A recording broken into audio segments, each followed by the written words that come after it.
Ouais, je fais la direction commerciale en temps partagé pour Direxter, et puis aujourd'hui, en fait, je vais réconcilier deux mondes. À la fois un client avec lequel je travaille depuis 1 an, et puis aussi l'écosystème de Startup Palace et d'ici lundi, où j'ai eu plaisir aussi à collaborer pour cette journée. Donc voilà, c'est parti. Vous allez voir, cette conférence, elle va être en anglais et en français, parce que notre ami Walfredo est milanais. Désolé. Merci. Bien, bonjour à tous. Donc, je m'appelle Aurélien Grisval, je travaille pour le groupe Louis Dreyfus Compagnie. Je suis basé à Lyon et je suis en charge des projets B2C pour le groupe Louis Dreyfus que je vais vous présenter juste après. Hello everyone, my name is Walfredo. I'm the CEO of a tech company called Genuinewave that is based in Switzerland, and we are specializing in blockchain traceability, digital product passport. Donc, je vais vous présenter le groupe Louis Dreyfus Compagnie et la marque Montebello Brésil, qui est une marque de jus de fruits qui a été lancée cette année. Quelques mots sur le groupe Louis Dreyfus Compagnie. On a un grand groupe français qui est malheureusement pas forcément très connu. On a un groupe qui a un peu plus de 170 ans d'existence. Notre mission en tant que groupe, c'est de nourrir et de vêtir un certain nombre de 500 millions de personnes dans le monde en déplaçant à peu près 80 millions de tonnes de matières premières agricoles. Donc on est un groupe de négoce de matières premières agricoles, un groupe familial avec différents business. Donc voilà, avec différents business qui vont du coton, du café, du sucre, des grains, du soja et également du jus d'orange, puisqu'on est le 3e producteur mondial de jus d'orange avec un réseau de plantation au Brésil. Et donc moi je travaille pour cette division jus. Donc on est 3e producteur mondial de jus d'orange. On est propriétaire de 30 000 hectares de plantation au Brésil. On est également le plus gros producteur brésilien de citron jaune et de citron vert qu'on transforme en jus et en tout type de produits qu'on arrive à valoriser à partir des fruits. Et ça fait un peu plus de 35 ans qu'on est présent au Brésil et qu'on maîtrise toute la chaîne de valeur pour l'industrie du jus. Effectivement, il y a une erreur dans les slides, excusez-moi. On en revient à Louis Dreyfus. Donc voilà nos différentes activités. Donc on est un groupe très peu connu du grand public et on est un acteur majeur dans la négoce de matières premières agricoles. Juste pour vous dire, en termes de chiffres, on fait à peu près 60 milliards de dollars de chiffre d'affaires par an et on emploie à peu près 20 000 personnes dans un peu plus de 100 pays dans le monde. Pour vous donner quelques exemples de matières, le coton, on est numéro 1 mondial de la négoce de coton. Je crois qu'on est à peu près entre 50 et 60% du coton mondial qui passe entre nos mains. Le café, on est 3e acteur mondial. Le riz, numéro 1 mondial. Voilà, donc un groupe vraiment de négoce de matières premières. Sur la division jus, je reviens au jus, on est une division complètement intégrée, donc des plantations aux usines de transformation au Brésil. Il faut savoir que lorsque nous, on récolte une orange dans notre plantation, il n'y a aucun déchet, c'est-à-dire que tout est valorisé. On valorise le jus, on valorise la peau pour en faire des essences, pour en faire également des ingrédients type des pectines ou des fibres, et un certain nombre de déchets derrière qui vont être valorisés en alimentation animale dans un second temps. Ensuite, on a une logistique qui est complètement intégrée, puisque notre jus est transporté via nos infrastructures du Brésil vers l'Europe, qui est aujourd'hui notre principal marché, pour avoir notre jus à différents acteurs, un peu plus de 400 clients dans le monde, mais vous allez nous retrouver sur des marques distributeurs ou des marques grand public que vous connaissez tous. Et donc le cœur du sujet, c'est Montebello Brésil. Montebello, c'est le nom d'une de nos plantations au Brésil. On a pris l'initiative il y a maintenant 2 ans de donner le nom de notre plantation, qui est une plantation certifiée Rainforest, une plantation au Brésil. Donc Rainforest, c'est un label d'engagement pour une filière durable, une filière qui est liée à la fois des engagements sociétaux, engagements environnementaux, et on a décidé de créer une marque de jus qui va mettre en avant la transparence et la durabilité de la filière. Alors, le jus d'orange, c'est un produit qui est souvent décrié. On entend énormément de choses. C'est un produit sucré, c'est un produit qui est un petit peu désuet. Mais en réalité, c'est un bon produit, c'est un produit naturel. Un jus, c'est un produit dans lequel on ne rajoute rien. On ne rajoute pas de vitamine C, on ne rajoute pas de sucre, on rajoute éventuellement un arôme. Et c'est un produit naturel. Et on a décidé, à travers la marque Montebello, de jouer la carte de la transparence. De la transparence, de la traçabilité, et d'expliquer aux consommateurs que oui, le jus d'orange vient de loin. Il faut savoir que 9 verres de jus d'orange sur 10 en France viennent du Brésil. Donc il y a un petit peu un mythe de dire que ça vient d'Espagne, que ça vient du Maroc ou d'Égypte. C'est assez faux. Et on voulait expliquer que on a comme une filière qui est lointaine, mais qui a un certain nombre d'engagements qui sont pris pour la durabilité et en faire une filière de qualité. Pour vous donner un certain nombre d'exemples, on est en train d'équiper, on a 2 navires qui sont de notre propriété, qui font la rotation entre le Brésil et l'Europe. On est en train de mettre des voiles sur ces navires, c'est pas une blague.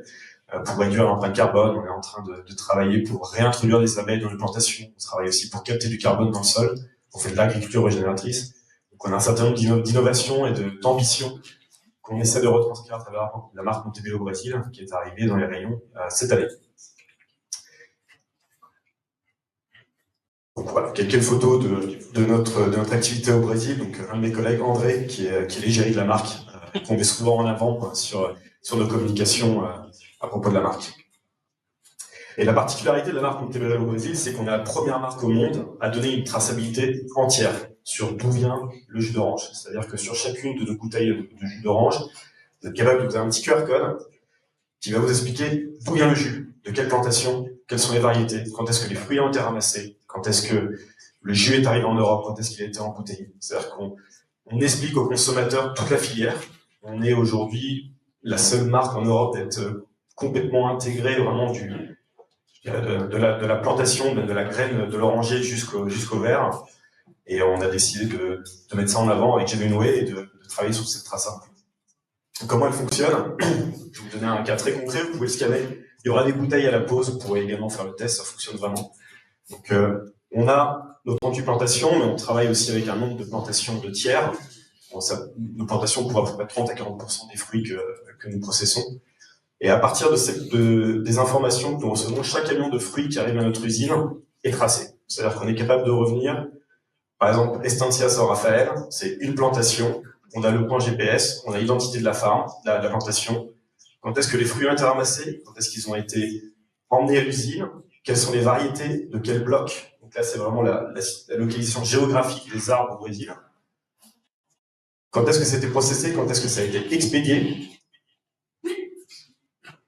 quand est-ce que ça a été embouteillé. Il faut savoir qu'en France, c'est pas Louis Dreyfus qui commercialise la marque, mais c'est le groupe LSDH, Laiterie de Saint-Denis Hôtel, qui n'est pas une société très connue, mais qui fait à peu près 30% des MDD en France, notamment C'est qui le patron.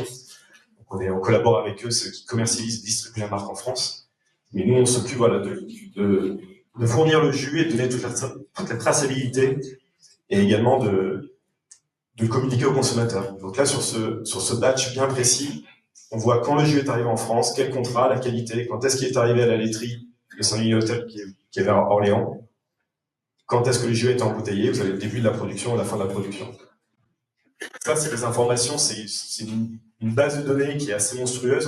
On le fait pour chaque batch, pour chaque bouteille qui est sortie, et on a travaillé avec Genuine Way, qui nous a permis de catalyser l'information et de la rendre sympa pour le consommateur. Et donc voilà, on joue la transparence. Il y a énormément de travail derrière, c'est pas fait en 6 mois. Mais voilà, on est très fiers de le mettre en avant. Et aujourd'hui, même s'il y a un taux de transformation assez faible de consommateurs qui scannent, on travaille sur un certain nombre d'options pour l'activer et pour aussi le déployer et éventuellement le rendre même accessible à nos consommateurs et à nos clients.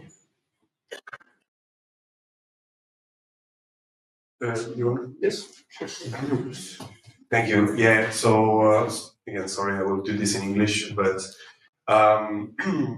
so yes, we are a company that specializes on this new, I would say, fairly new topic, which is digital product passport, and is the concept of every retail product in the future becoming interactive and disclosing certain amount of information to consumer.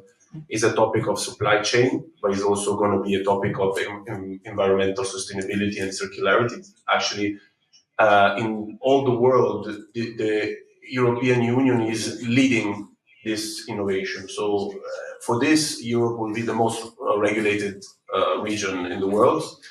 And so there has been European directives in the 2022, 2023, and now finally at the end of 2026, there are the first implementations of national laws, but for other industries like electronics and textiles and so on. And then 2027 will be also food. And so in this area, we specialize on what is the technological aspect of connecting with the data and transforming it into a user engaging experience. There's an aspect of technicality, there's an aspect of marketing, of course, into this, because this is also the touch point for the brand with consumers. So it's important for them to translate what the brand is and what the product is in an effective way. And so, you know, the project with DC with Montebello is an amazing project, because they are leading this for their own industry, and also they are very structured company. So they allowed us to do a project that I would say is excellent, because they were using, you know, external traceability platforms, and so they were already organized for providing a very deep data set, which is not the case with all the companies. The projects can be done in a couple of ways, by either integrating with the proper traceability solution, like in this case, or by integrating internally with the quality control of the company, and choosing maybe a smaller perimeter of data that the company group is maybe ready to share in that moment. You don't need to go all the way to tier 2, tier 3 suppliers. So what we do, as you see here, there's a component of integrating, aggregating data, and then populating the web app. I don't know if it's big enough, but you can even try and scan this with your phone, or if you cannot do it at the coffee break, there is the bottles that you can try. It would be fun. Yeah. Yeah, so there's probably another QR code that is better than this one. So again, how does this project work? In this case, it was more simple than in other cases. We have a very cool depository of data that Aurélien showed you. And so we build a CMS and a system that picks up this data in a semi-automized way. And it's organized, as Aurélien explained, by batch. So you need to input the batch number within the system to retrieve the correct data set. The data set pertains not only to the supply chain history of the product, but also to the different varieties of oranges that have been mixed in and when they have been picked in what farms. And you can really appreciate this seasonality and the quality of this kind of products, because you can see how throughout the year, if you scan different productions, you will see different, different types of ingredients. And the way we have organized it is through a main module, which is the supply chain model. You navigate a satellite map, you can see all the farms, and at this moment we didn't want to make it too much marketing oriented. It was more like, let's say, for the digital product passport purpose. But in the future, you can imagine that we can explore more about the fazenda, and even the people that work there, the social impact of this. At this moment, you will see a reconstruction of what happens, and in this case is even a very unique case, because they integrated the whole supply chain, including transportation. They control everything of the supply chain. And then this moment, maybe Aurélien can confirm that the product has been mostly distributed in France. Yes, and now this product is also going to be in other markets, and for that we're going to have other supply chains. So we need to integrate the different passports. Sorry. And so this is a project. Why is this important? Because this is compliance on one side and marketing on the other side. The future of retail is every product is going to be interactive. This is a very precious touch point. There are, for companies that do volume, there are hundreds of thousands of consumers that are unmapped, that are in offline retail, that maybe are not on your e-commerce, that are not on your social media, and you don't want to waste that. You want to find a way to engage with them. And the digital passport is the opportunity, because the law requires you to evolve digitally on your product. And but this is also, and this is something we're experimenting, then you want to understand how to engage the consumer in many other ways once you have created this meaningful opportunity of connection with them. Thank you. Just one question. What was your main challenge for this project? Yeah, so as I was saying, this partner made our life much easier than most, because what happens with medium-sized groups, we work with a lot of companies, especially in Italy and Switzerland, is that you will go and do a discovery phase, like a consultancy. You're going to look at with the IT and quality control department, procurement, like how they're working and if they're storing data in an organized way. When they are not, you're going to help them organize the data set for the digital passport. But in general terms, most of the time you're going to look at their software and understand how to interconnect and pick up data and organize it. There's a topic that you may have heard of, is blockchain. Is a murky subject nowadays, because like my company was born blockchain ready, so we provide a public blockchain to notarize data.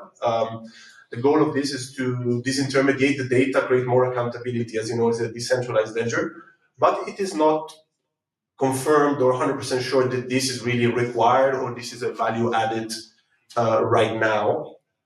In my opinion, it will be in the future. It would be great if the legislation would consider the importance of blockchain for this.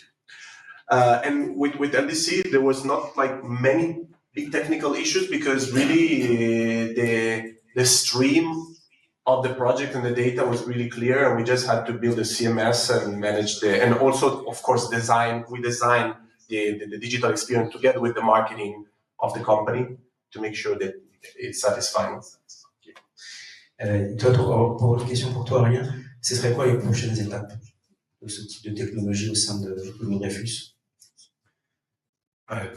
Il y a plusieurs développements possibles. Déjà, il y a ce qu'expliquait Walfredo, comment engager avec le consommateur. Donc, on est capable d'augmenter le taux de conversion, le nombre de personnes qui vont scanner le QR code pour accéder à la data, et après, comment est-ce qu'on va être capable d'engager. Donc, aujourd'hui, on parle de nutrition, on parle d'environnement, on parle des valeurs de la marque, mais être capable d'aller plus loin.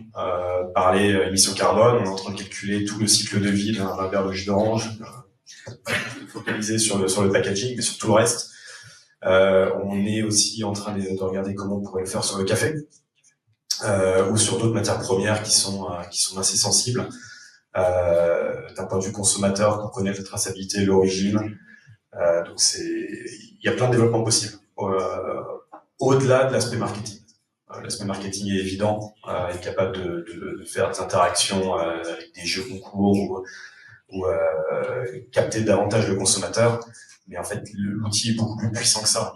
Je pense que certains d'entre vous familiers avec tout ce qui est notion de scope 1, scope 2, scope 3. Donc il y a un certain nombre d'enseignes aujourd'hui, je pense Carrefour, avec lesquels on a des échanges sur comment nous on peut communiquer sur nos émissions carbone depuis nos plantations, quantité d'intrants agricoles qu'on va mettre, l'utilisation des engins, l'utilisation des travailleurs, même dans nos usines, comment est-ce qu'on arrive à optimiser nos émissions. Donc on a un certain nombre de développements possibles pour du B2B ou du B2C. Et le rôle de GMA là-dessus est important. Okay.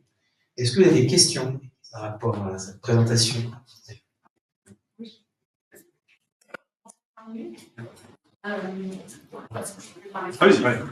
Vous faites de la traçabilité à terme, mais vu les volumes que vous faites, il n'y a pas de mélange. Comment vous garantissez qu'il n'y a pas de mélange? Excellente question, et c'est là toute la complexité du sujet. Donc imaginez que vous avez la récolte de l'orange, c'est une récolte manuelle. On passe pas avec des machines pour faire sur un oranger, vous avez jusqu'à 4 bourgeons sur la même récolte. Donc si vous ramassez le premier bourgeon avec une machine, vous allez détruire le deuxième, le troisième et le quatrième. Donc chaque orange qui est ramassée est mise dans un sac qui fait plusieurs dizaines de kilos, qui va être ensuite mis dans un camion, et tout est documenté. Ce camion va arriver à l'usine, pareil, il va être documenté, il va être analysé, puisqu'on doit connaître la variété, connaître la teneur en sucre naturel, etc. Et ensuite, le jus va être processé, et il va y avoir un certain nombre de tanks, enfin de citernes qui vont être utilisées pour que nous ayons un produit stable. C'est-à-dire que sur une récolte, les récoltes au Brésil commencent en mai, finissent en janvier. Et vous avez un certain nombre de variétés d'oranges avec des profils organoleptiques et même chimiques différents. Donc que le consommateur aujourd'hui souhaite un jus avec un goût stable toute l'année, on est obligé de le mélanger. Sauf que ces mélanges-là, tout est documenté, tout est tracé par batch. C'est-à-dire que le moindre mélange d'un tank avec un autre crée un nouveau batch. Un camion citerne qui va partir de l'usine vers le port va être un numéro de batch qui va ensuite créer un autre numéro de batch, un batch dans un tank, qui lui-même va créer un nouveau numéro de batch dans le navire, etc., jusqu'au consommateur. Donc c'est ce suivi des numéros de batch tout est bien sûr informatisé et audité et revu, nous permet la traçabilité. Mais il y a un vrai, encore une fois, c'est quelque chose qui n'a pas été fait en 6 mois, c'est des années et des années de travail, avec des complexités techniques d'interface entre systèmes qui ont été mis en place. Et de façon concrète, vous allez voir, quand vous allez flasher le QR code, vous verrez que sur une même bouteille unique, vous allez avoir peut-être plusieurs tentations qui seront à l'origine de la bouteille de jus d'orange que vous allez déguster. Ouais, je me permets juste de préciser quelque chose. Dites-vous qu'une de nos usines reçoit à peu près 6 millions de tonnes d'oranges par jour pendant la récolte. C'est pas une blague. Donc c'est monstrueux. Mais en fait, tout est vraiment tracé. Et il y a pas d'erreur parce que c'est vraiment notre outil de traçabilité. Si demain il y a le moins de contamination du produit, le moindre problème, on va être capable de remonter à la source des oranges. Savoir qu'au Brésil, une orange qui est au sol, on la ramasse pas parce que vous êtes capable de contaminer l'intégralité d'un tank de 3 millions de litres. Donc on est vraiment très rigoureux là-dessus. On a des dizaines de personnes qui travaillent sur cet outil. Et tout est vraiment documenté, encore une fois, au bloc. Et après, vous avez les numéros de batch, parce qu'on en a un ici.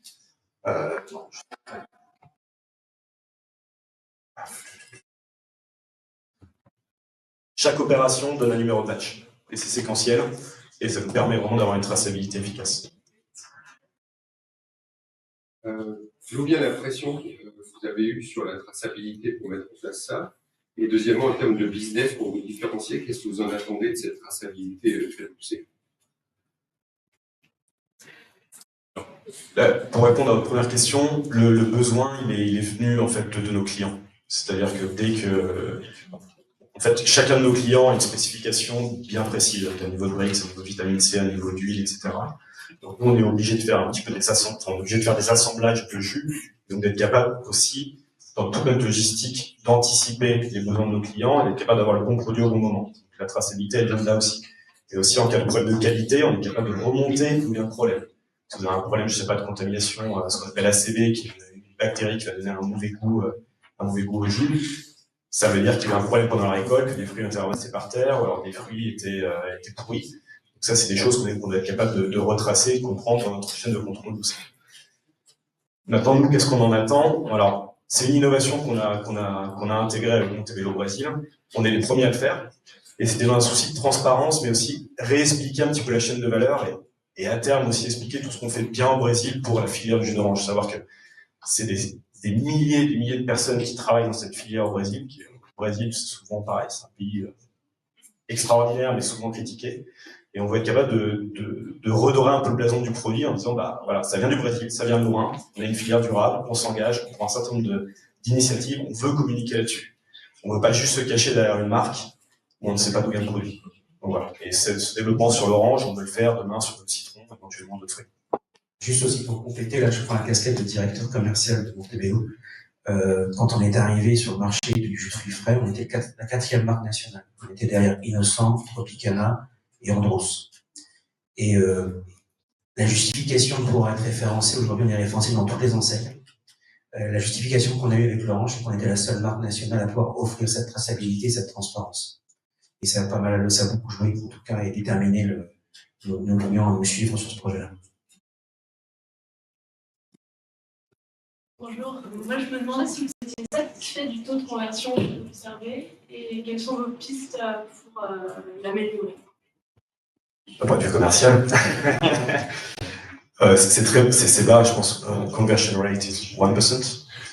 Yeah, so this space is evolving very much. It's really about how you work on the pack, the call to action. So if you write "scan me" on the back of a black QR code, you have certain. If you write "discover the origin of the oranges in colorful" with a customized QR code like that, you're starting from 1% or upwards, which looks like very little number. But when you're talking about companies doing 1 million or 10 million pieces, it means 100,000 consumers that you're engaging, which is very valuable. But then what we're also working on is returning rate. So creating an experience. That's what we were talking about.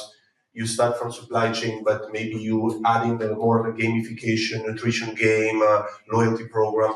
in the future, we think that this is going to be a single touch point where you integrate all the stuff that the company. So in Italy, we have the third pasta brand of Italy that has connected their external loyalty program in there. So when you scan, you already see your points, you know. And we did a nutrition game where you have to answer some questions to unlock content. And this has brought an increase in the return rate. So the effect of maybe your 1% or maybe 3% that you have on the distribution plus the return rate allows you to slowly build an audience. Mais pour répondre clairement, aujourd'hui, non, on n'est pas satisfait, mais on n'a pas vraiment encore activé. C'est quelque chose qu'on va faire progressivement. On cherche aussi les bons moyens de le faire. Et comment, qu'est-ce qu'on veut dire en fait? Est-ce qu'on veut juste faire du jeu? Est-ce qu'on veut juste au contraire, créer une interaction un peu plus profonde avec le consommateur? La marque est jeune. Hein. La marque est jeune. On est rentré dans les premiers linéaires chez Carrefour et Monoprix au mois de mars. Et je pense que jusqu'à aujourd'hui, on a vendu 1 million de bouteilles. Donc et puis quand on fait du packaging, il faut faire des choix aussi en termes de communication. Donc on a fait un choix qui était aussi un choix de valorisation de la filière Montebello Brésil, qui était d'assumer notre positionnement Brésil. Donc voilà, dans la hiérarchie d'information qu'on a mis sur le packaging, vous les verrez, ils sont là-haut au lobby, vous pourrez goûter les produits, notamment nos multifruits. Comme ça, vous verrez aussi un petit peu la complexité d'arriver à communiquer et prioriser l'information. Bonjour, j'ai une question. Est-ce que ça vous a pas poussé à vous obliger à améliorer vos process de production? Et est-ce que vous n'avez pas peur que cette traçabilité un petit peu poussée à l'extrême? C'est bien, mais se retourne un petit peu contre vous à terme? Alors, améliorer nos process, oui, il y a eu quelques ajustements IT. Après, sur les process, en fait, on joue la transparence. Donc, quand aujourd'hui on dit, parce que là, vous voyez, je suis derrière moi. En fait, effectivement, quand on dit qu'il y a toutes ces plantations-là qui vont être rentrées dans des oranges qui viennent de toutes ces plantations qui rentrent dans un litre de jus d'orange, bah, c'est un peu effrayant, mais on va pas changer notre manière de fonctionner. On est dans une récolte, voilà. On a centaines de camions qui arrivent par jour à l'usine, qui viennent de 4 coins de la Citrus Belt au Brésil. C'est la réalité. Donc, en fait, on joue la transparence. Voilà, entre le moment où le jus est pressé au Brésil et le moment où il arrive en Europe, il y a du temps. C'est pas dans l'usine qu'on presse l'orange. Ça se passe pas comme ça. Alors, est-ce que ça va se retourner contre nous? Bon, je pense pas. Enfin, j'espère pas, en tout cas. Je vous propose une dernière question. Le temps complet, bonjour. Le temps complet que ça vous a pris, en tout cas l'idée d'origine qui est aujourd'hui, c'est combien de mois? La création de la marque.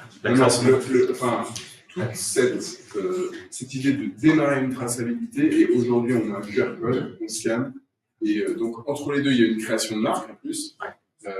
Combien de temps est-ce que ça a pris depuis vraiment l'idée d'origine? Est-ce que c'est quelque chose où en fait c'est un plan à 10 ans qui finit par dérouler, ou alors est-ce que c'est quelque chose où il y a 10 ans c'était pas possible techniquement, et donc en fait les 2 dernières années ont été plus actives parce que technologiquement on s'est allé plus vite?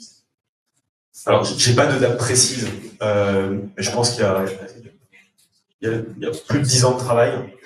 Pour vous donner une indication, toutes les plantations de Citrus Belt au Brésil, on a l'historique de 15 ans. De chaque plantation, chaque lot, on connaît les variétés, le producteur à qui il vend, à quel prix, le nombre de fruits qu'il a par an. Ça, on l'a mappé. Et ça, je pense qu'on a 15 ans d'historique. Donc, d'après, il y a les évolutions système, on travaille avec SAP au Brésil, donc c'est des années de travail d'agglomération. Maintenant, on a encore des interfaces à développer, des améliorations dans le système à faire. C'est quasiment pas manuel, mais c'est plus du développement. Et votre deuxième question, sur la mise en place au consommateur, en fait, la marque, on l'a montée à 3 personnes. Donc Eric qui est là, moi qui est en interne chez LDC et une directrice marketing en temps partagé. En moins d'1 an, on a monté le projet. Et en fait, l'agglomération avec Enway s'est faite en 6 mois, je pense. Donc, mais on avait déjà tout le set de data. Donc, c'est un projet qui allait très très vite, avec une toute petite équipe. Et voilà, on l'a lancé. Bon, merci beaucoup.